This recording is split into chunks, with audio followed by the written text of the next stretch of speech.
Europe 1 réveille les Français. Europe 1, 7h54, Thomas Soto.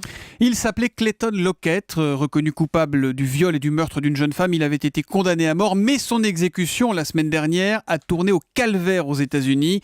Une lente agonie de 43 minutes. Bonjour Danny Cohn-Bendit. Bonjour Thomas. Alors on va pas refaire le débat sur les pros ou les anti-peines de mort. Là, la question qui se pose, c'est celle de l'humanité, ou plutôt du manque d'humanité des bourreaux. Ouais, mais Thomas, tout ça c'est de la foutaise, hein. Une exécution humaine, ça n'existe pas, c'est un parfait oxymore. Et cela ne s'arrange pas si l'on essaye de minimiser le problème en recherchant des exécutions plus efficaces, donc plus humaines. Une société se basant sa conception de justice sur la vengeance ne peut qu'en fin de compte que mal fonctionner. Comme nous savons, la vengeance est un plat qui se mange froid. Eh bien, les bourreaux en Oklahoma, ils ont eu 43 minutes pour digérer un plat qui devenait de plus en plus froid. Il faut vraiment arrêter avec cette idée d'une exécution humaine. D'ailleurs, vous savez comment on exécute en Biélorussie ? Non. D'un coup de revolver dans la nuque. Alors, c'est peut-être la chose la plus efficace en ce moment. Il faut arrêter. Et puis, imaginez, en ce moment, là, quand on se parle, il y a des grandes entreprises pharmaceutiques qui recherchent le poison idéal pour mieux tuer. Et comme ça, on augmente le produit intérieur brut américain avec ce genre d'expérimentation. Non, Thomas, l'exécution humaine n'existe pas. Alors cela dit, Barack Obama a trouvé cette exécution profondément dérangeante. Visiblement, ça a beaucoup fait réagir. Peut-être que ça fera avancer le débat, si on peut dire. Vous pensez qu'il pourrait être, Obama, le président qui abrogera la peine de mort aux États-Unis ?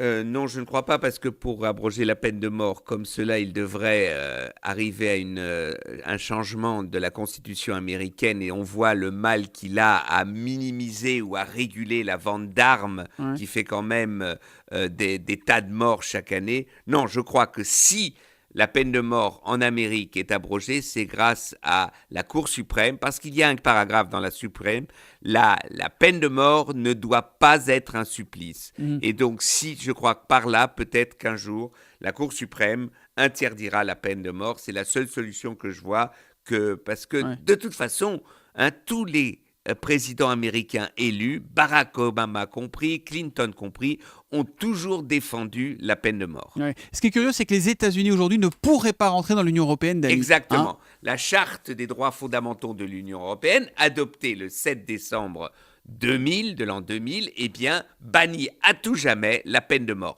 Donc, qui veut intégrer l'Union européenne doit d'abord bannir de sa justice la peine de mort. C'est quand même intéressant. Mais il n'y a pas que les États-Unis qui pratiquent la peine de mort. Il y a la Chine, il y a l'Irak, il y a l'Iran, il y a l'Arabie Saoudite, l'Inde, le Vietnam et même le Japon. Le Japon, ils sont membres du G8 et là, personne ne s'en émeut, Dany. C'est vrai qu'il faudrait un cadre des droits fondamentaux dans le G8. Ça serait intéressant, ce genre de débat. Mais alors là, on n'aurait ni le Japon ni les États-Unis au G8. C'est peut-être une idée à suivre. Il faut savoir qu'en Russie, la peine de mort existe, mais elle n'a pas été appliquée depuis maintenant belle lurette. Mais Poutine ne veut pas la bannir, et l'interdire complètement. Donc ça serait plus le G8, ça serait le G6 du coup. Ou Merci le en tout cas, G5 ou le G5. Ouais.